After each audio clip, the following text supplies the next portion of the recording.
Bonjour tout le monde, j'espère que vous allez tous très bien. Aujourd'hui on se retrouve pour une nouvelle vidéo, donc vidéo d'analyse hebdo sur le chart du Bitcoin. Alors cette semaine la vidéo d'analyse va être rapide puisque la situation n'a pas beaucoup évolué par rapport à la semaine dernière. Avant de démarrer la vidéo, comme d'habitude, je vous rappelle que l'analyse est effectuée sur la plateforme PrimeXBT. Donc PrimeXBT est une plateforme de trading de crypto-monnaies. Vous pouvez trader les crypto-monnaies avec des effets de levier. Vous pouvez également faire du copy trading via le système de covesting. Et vous avez aussi bientôt le covesting yield qui vous permettra de faire du staking sur la plateforme. Donc maintenant on démarre la vidéo d'analyse. Donc la semaine dernière je vous avais dit que pour l'instant on était bloqué dans un range sur BTC, donc entre la résistance ici en rouge, donc la résistance des 40 000 $, 41 000, et on a toujours notre support majeur au niveau des 30 000 $. Donc ça c'est vraiment le big support, voilà, là où vraiment le Bitcoin a rebondi durant le crash. Alors si on passe sur UTH4, sur UT 4 heures, on voit que en fait on dessine un triangle depuis une dizaine de jours maintenant, même plus, depuis 2 semaines. Le Bitcoin est bloqué dans un range et on dessine un triangle symétrique. Donc vous voyez là on a 4 points de contact. En partie inférieure, on a plusieurs points de contact en partie supérieure avec la résistance, le support. Et donc le plus important maintenant pour surveiller la prochaine tendance, puisque là maintenant il y a vraiment eu une forte diminution de la volatilité. Là vous voyez que le prix du Bitcoin c'est plus du tout comme avant, il bouge très peu, grosse baisse de la volatilité. Là maintenant ce qu'il faut pour surveiller le prochain move sur Bitcoin c'est le triangle.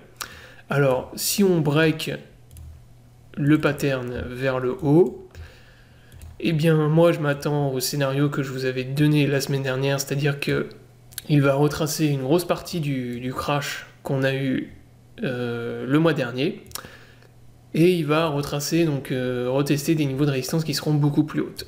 Donc là les niveaux je vous les ai donnés la dernière fois, donc si on passe en fait la zone ici du range, qu'on break en fait le triangle et qu'on éclate cette résistance, la résistance des 40 000 $, moi je m'attends au minimum à un retour à 47 000 $, donc qui est la prochaine grosse résistance.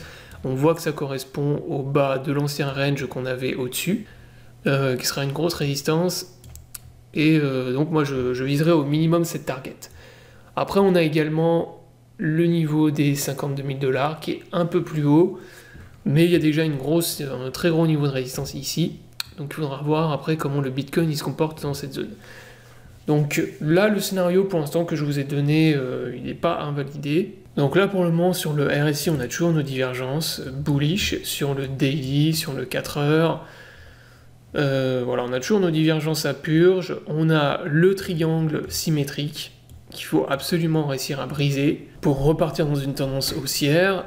Et si on le break par contre vers le bas, eh bien moi je m'attends à un dump forcément, mais pas un dump qui irait beaucoup plus bas, un retour vers les 32 000 $, les 31 000, voire potentiellement un double bottom sur les 30K. Ça c'est si on breakdown donc le triangle ici.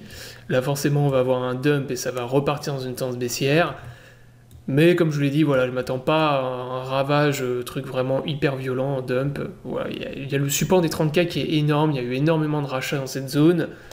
Voilà, de gros portefeuilles qui ont racheté.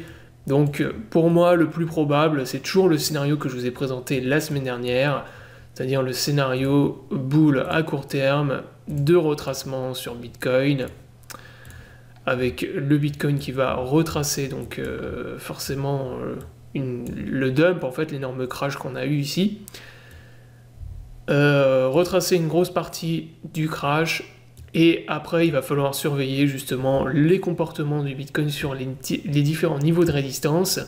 Si on est rejeté, qu'on tape dans une zone à un moment donné et qu'on a un énorme rejet et qu'on repart dans une tendance baissière, et bien là, ça voudrait dire simplement qu'on part dans un bear market. Donc on retourne dans un bear market sur Bitcoin, comme je vous l'ai dit la semaine dernière, avec des tops, des sommets qui seront de plus en plus bas, exactement comme en 2018.